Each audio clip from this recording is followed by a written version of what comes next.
Paper 4, God's Relation to the Universe.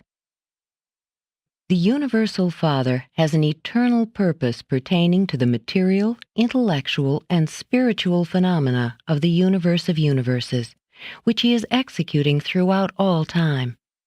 God created the universes of His own free and sovereign will, and He created them in accordance with His all-wise and eternal purpose.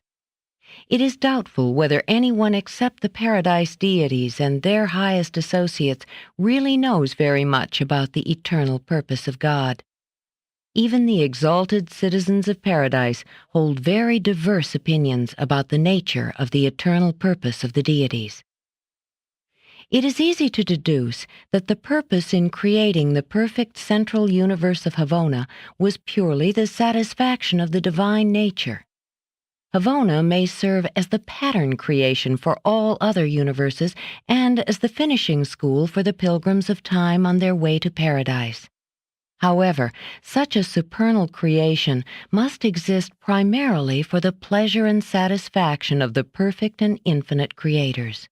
The amazing plan for perfecting evolutionary mortals and, after their attainment of paradise and the core of the finality, providing further training for some undisclosed future work, does seem to be, at present, one of the chief concerns of the 7 superuniverses and their many subdivisions. But this ascension scheme for spiritualizing and training the mortals of time and space is by no means the exclusive occupation of the universe intelligences. There are indeed many other fascinating pursuits which occupy the time and enlist the energies of the celestial hosts. 1. The universe attitude of the Father. For ages, the inhabitants of Urantia have misunderstood the providence of God. There is a providence of divine outworking on your world, but it is not the childish, arbitrary, and material ministry many mortals have conceived it to be. The providence of God consists in the interlocking activities of the celestial beings and the divine spirits, who, in accordance with cosmic law, unceasingly labor for the honor of God and for the spiritual advancement of His universe children. Can you not advance in your concept of God's dealing with man to that level where you recognize that the watchword of the universe is progress? Through long ages, the human race has struggled to reach its present position. Throughout all these millenniums, Providence has been working out the plan of progressive evolution. The two thoughts are not opposed in practice, only in man's mistaken concepts. Divine providence is never arrayed in opposition to true human progress, either temporal or spiritual. Providence is always consistent with the unchanging and perfect nature of the supreme lawmaker. God is faithful, and all His commandments are just. His faithfulness is established in the very skies. Forever, O Lord, your word is settled in heaven. Your faithfulness is to all generations. You have established the earth, and it abides. He is a faithful Creator. There is no limitation of the forces and personalities which the Father may use to uphold His purpose and sustain His creatures. The eternal God is our refuge, and underneath are the everlasting arms. He who dwells in the secret place of the Most High shall abide under the shadow of the Almighty. Behold, He who keeps us shall neither slumber nor sleep.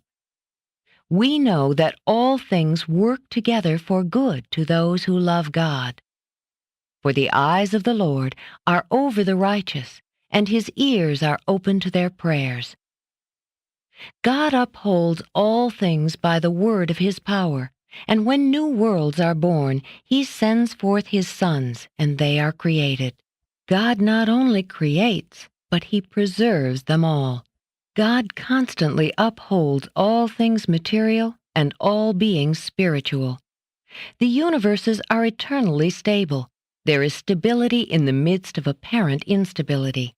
There is an underlying order and security in the midst of the energy upheavals and the physical cataclysms of the starry realms.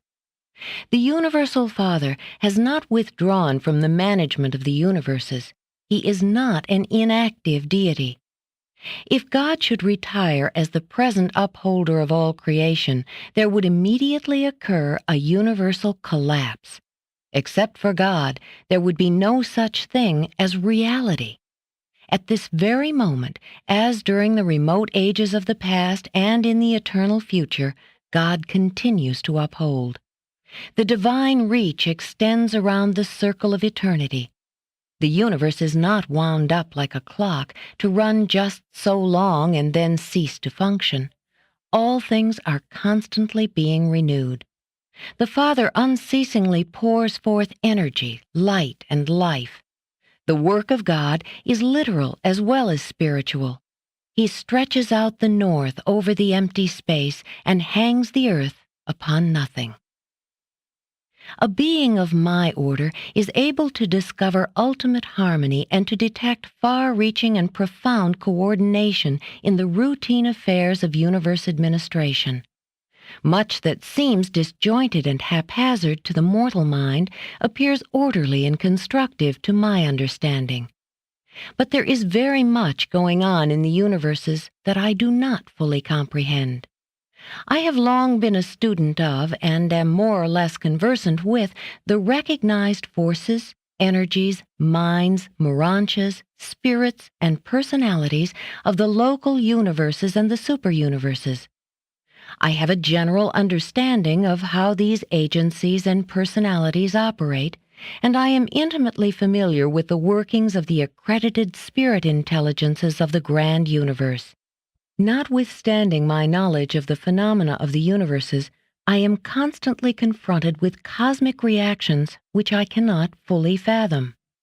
I am continually encountering apparently fortuitous conspiracies of the interassociation of forces, energies, intellects, and spirits, which I cannot satisfactorily explain. I am entirely competent to trace out and to analyze the working of all phenomena directly resulting from the functioning of the Universal Father, the Eternal Son, the Infinite Spirit, and, to a large extent, the Isle of Paradise. My perplexity is occasioned by encountering what appears to be the performance of their mysterious coordinates, the three absolutes of potentiality. These absolutes seem to supersede matter, to transcend mind, and to supervene spirit. I am constantly confused and often perplexed by my inability to comprehend these complex transactions which I attribute to the presences and performances of the unqualified absolute, the deity absolute, and the universal absolute. These absolutes must be the not fully revealed presences abroad in the universe which, in the phenomena of space potency and in the function of other superultimates, render it impossible for physicists, philosophers, or even religionists to predict with certainty as to just how the primordials of force, concept, or spirit will respond to demands made in a complex reality situation involving supreme adjustments and ultimate values. There is also an organic unity in the universes of time and space which seems to underlie the whole fabric of cosmic events. This living presence of the evolving Supreme Being, this immanence of the projected incomplete, is inexplicably manifested ever and anon by what appears to be an amazingly fortuitous coordination of apparently unrelated universe happenings. This must be the function of providence, the realm of the Supreme Being and the conjoint actor. I am inclined to believe that it is this far-flung and generally unrecognizable control of the coordination and interassociation of all phases and forms of universe activity that causes such a variegated and apparently hopelessly confused medley of physical, mental, moral, and spiritual phenomena, so unerringly to work out to the glory of God and for the good of men and angels. But in the larger sense, the apparent accidents of the cosmos are undoubtedly a part of the finite drama of the time-space adventure of the infinite in his eternal manipulation of the absolutes. 2. God and Nature. Nature is, in a limited sense, the physical habit of God. The conduct or action of God is qualified and provisionally modified by the experimental plans and the evolutionary patterns of a local universe, a constellation, a system, or a planet. God acts in accordance with a well-defined, unchanging, immutable law throughout the wide-spreading master universe. But he modifies the patterns of his action so as to contribute to the coordinate and balanced conduct of each universe, constellation, system, planet, and personality in accordance with the local objects, aims, and plans of the finite projects of evolutionary unfolding. Therefore, nature, as mortal man understands it, presents the underlying foundation and fundamental background of a changeless deity and his immutable laws, modified by, fluctuating because of, and experiencing upheavals through the working of the local plans, purposes, patterns, and conditions which have been inaugurated and are being carried out by the local universe, constellation, system, and planetary forces and personalities.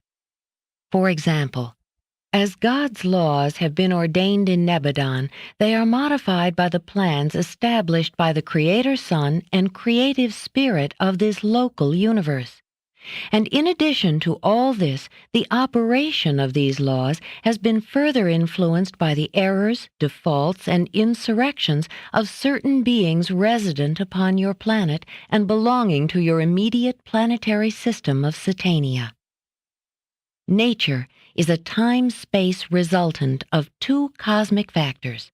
First, the immutability, perfection, and rectitude of paradise deity, and second, the experimental plans, executive blunders, insurrectionary errors, incompleteness of development, and imperfection of wisdom of the extra-paradise creatures, from the highest to the lowest.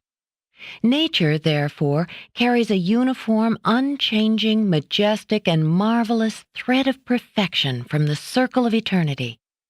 But in each universe, on each planet, and in each individual life, this nature is modified, qualified, and perchance marred by the acts, the mistakes, and the disloyalties of the creatures of the evolutionary systems and universes. And therefore must nature ever be of a changing mood, whimsical withal, though stable underneath, and varied in accordance with the operating procedures of a local universe. Nature is the perfection of paradise, divided by the incompletion, evil, and sin of the unfinished universes. This quotient is thus expressive of both the perfect and the partial, of both the eternal and the temporal. Continuing evolution modifies nature by augmenting the content of paradise perfection and by diminishing the content of the evil, error, and disharmony of relative reality. God is not personally present in nature or in any of the forces of nature, for the phenomenon of nature is the superimposition of the imperfections of progressive evolution and, sometimes, the consequences of insurrectionary rebellion upon the paradise foundations of God's universal law. As it appears on such a world as Urantia, nature can never be the adequate expression, the true representation, the faithful portrayal of an all-wise and infinite God. Nature, on your world, is a qualification of the laws of perfection by the evolutionary plans of the local universe.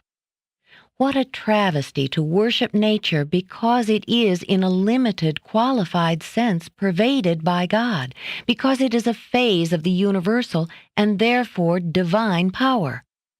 Nature also is a manifestation of the unfinished, the incomplete, the imperfect outworkings of the development, growth, and progress of a universe experiment in cosmic evolution. The apparent defects of the natural world are not indicative of any such corresponding defects in the character of God. Rather are such observed imperfections merely the inevitable stop moments in the exhibition of the ever-moving reel of infinity picturization. It is these very defect interruptions of perfection continuity which make it possible for the finite mind of material man to catch a fleeting glimpse of divine reality in time and space. The material manifestations of divinity appear defective to the evolutionary mind of man only because mortal man persists in viewing the phenomena of nature through natural eyes. Human vision, unaided by Urantia mota, or by revelation, its compensatory substitute on the worlds of time. And nature is marred, her beautiful face is scarred, her features are seared by the rebellion, the misconduct, the misthinking of the myriads of creatures who are a part of nature, but who have contributed to her disfigurement in time. No, nature is not God. Nature is not an object of worship. 3. God's unchanging character. All too long has man thought of God as one like himself. God is not, never was, and never will be jealous of man or any other being in the universe of universes. Knowing that the Creator's Son intended man to be the masterpiece of the planetary creation, to be the ruler of all the earth, the sight of his being dominated by his own baser passions, the spectacle of his bowing down before idols of wood, stone, gold, and selfish ambition, these sordid scenes stir God and his sons to be jealous for man, but never of him. The eternal God is incapable of wrath and anger in the sense of these human emotions, and as man understands such reactions. These sentiments are mean and despicable. They are hardly worthy of being called human, much less divine. And such attitudes are utterly foreign to the perfect nature and gracious character of the Universal Father. Much, very much of the difficulty which Urantia mortals have in understanding God is due to the far-reaching consequences of the Lucifer rebellion and the Caligastia betrayal.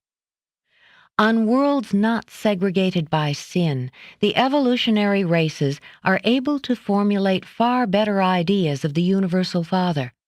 They suffer less from confusion, distortion, and perversion of concept. God repents of nothing he has ever done, now does, or ever will do. He is all-wise as well as all-powerful. Man's wisdom grows out of the trials and errors of human experience.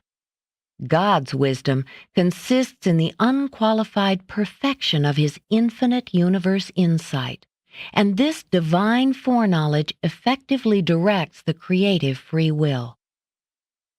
The Universal Father never does anything that causes subsequent sorrow or regret. But the will creatures of the planning and making of his creator personalities in the outlying universes, by their unfortunate choosing, sometimes occasion emotions of divine sorrow in the personalities of their creator parents. But though the Father neither makes mistakes, harbors regrets, nor experiences sorrows, he is a being with a father's affection, and his heart is undoubtedly grieved when his children fail to attain the spiritual levels they are capable of reaching with the assistance which has been so freely provided by the spiritual attainment plans and the mortal ascension policies of the universes. The infinite goodness of the Father is beyond the comprehension of the finite mind of time. Hence must there always be afforded a contrast with comparative evil, not sin, for the effective exhibition of all phases of relative goodness. Perfection of divine goodness can be discerned by mortal imperfection of insight only because it stands in contrastive association with relative imperfection in the relationships of time and matter in the motions of space. The character of God is infinitely superhuman. Therefore must such a nature of divinity be personalized, as in the divine sons, before it can even be faith-grasped by the finite mind of man. 4. The realization of God. God is the only stationary, self-contained, and changeless being in the whole universe of universes, having no outside, no beyond, no past, and no future. God is purposive energy, creative spirit, and absolute will, and these are self-existent and universal. Since God is self-existent, He is absolutely independent. The very identity of God is inimical to change. I, the Lord, change not. God is immutable, but not until you achieve paradise status can you even begin to understand how God can pass from simplicity to complexity, from identity to variation, from quiescence to motion, from infinity to finitude, from the divine to the human, and from unity to duality and triunity. And God can thus modify the manifestations of His absoluteness because divine immutability does not imply immobility. God has will. He is will.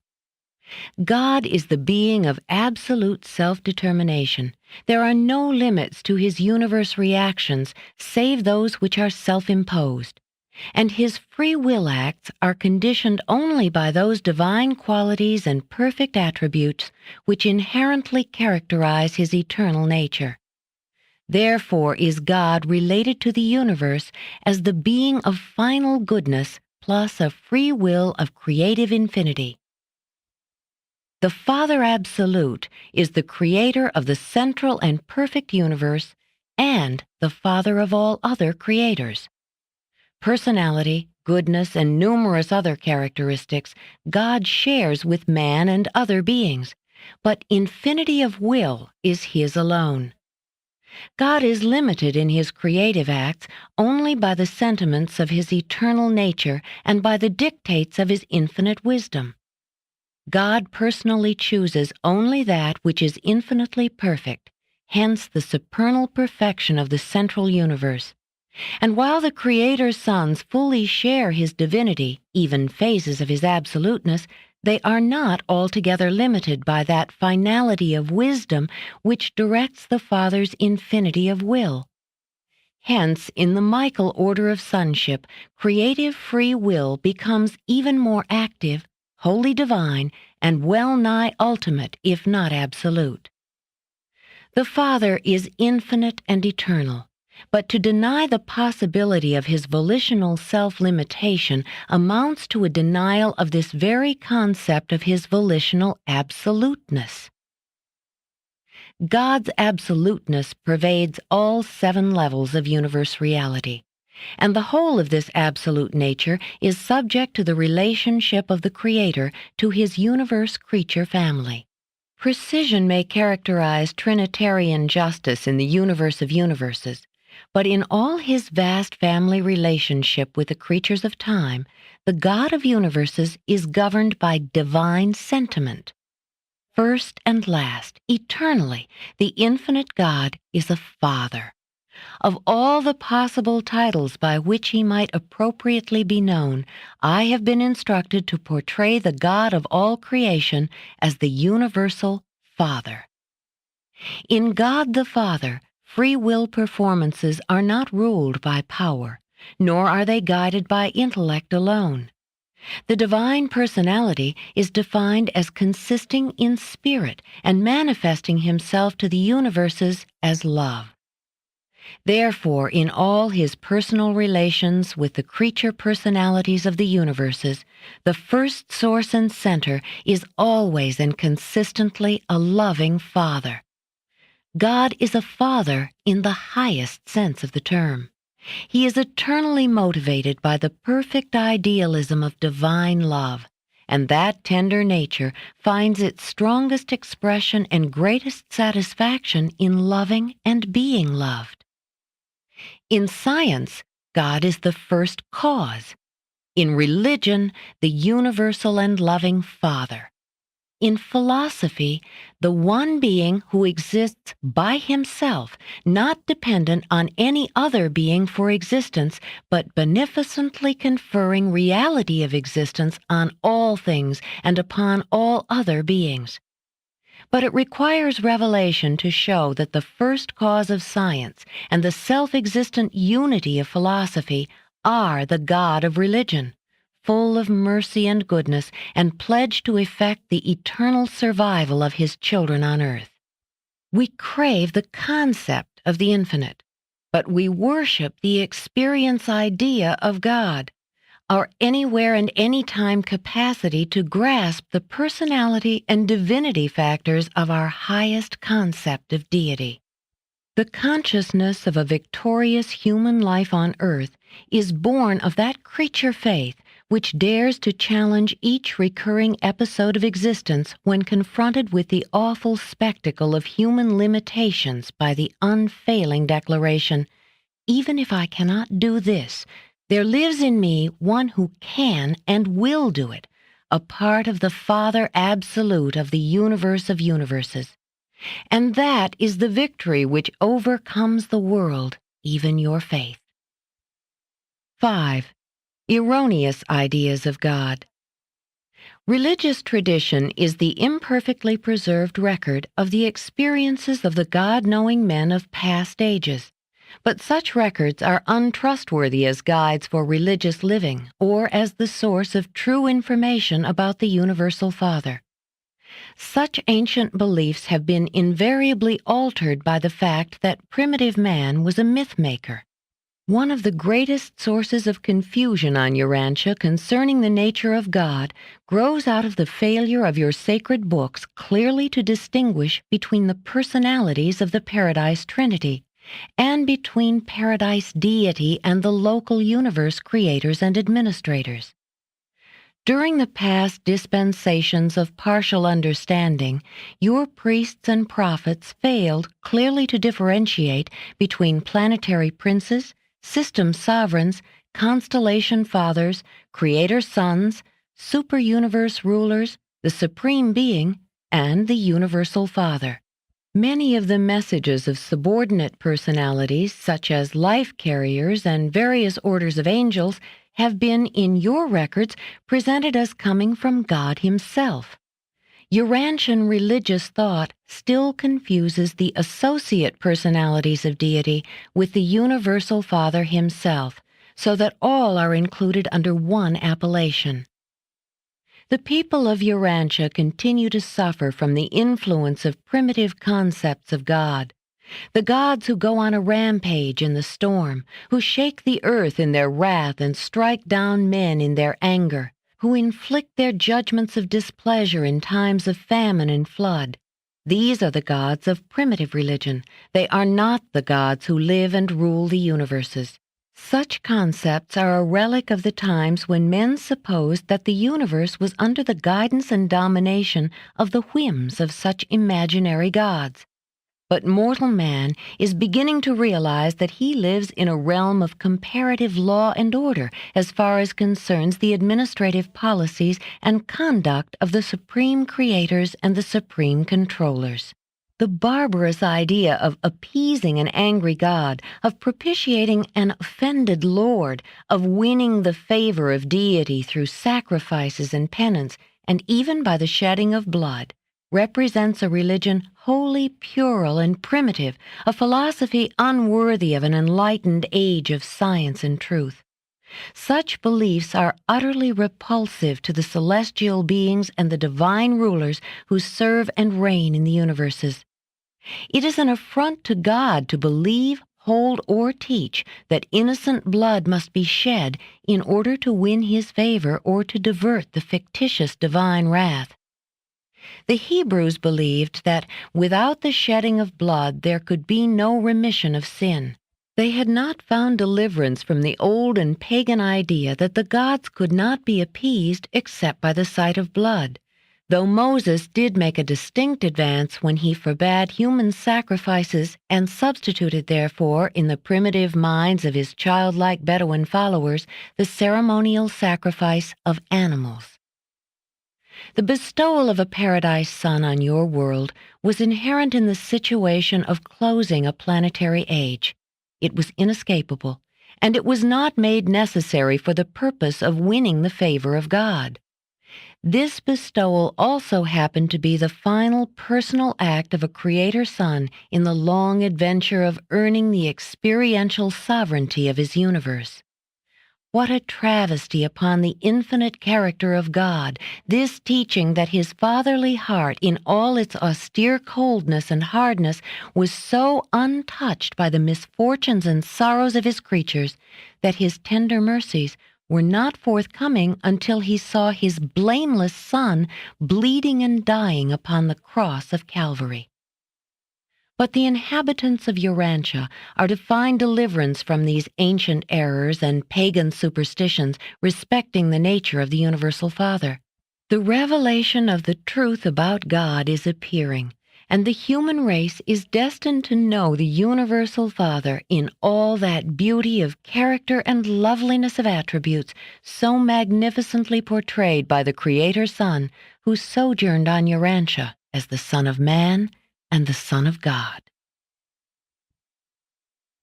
Presented by a divine counselor of u04.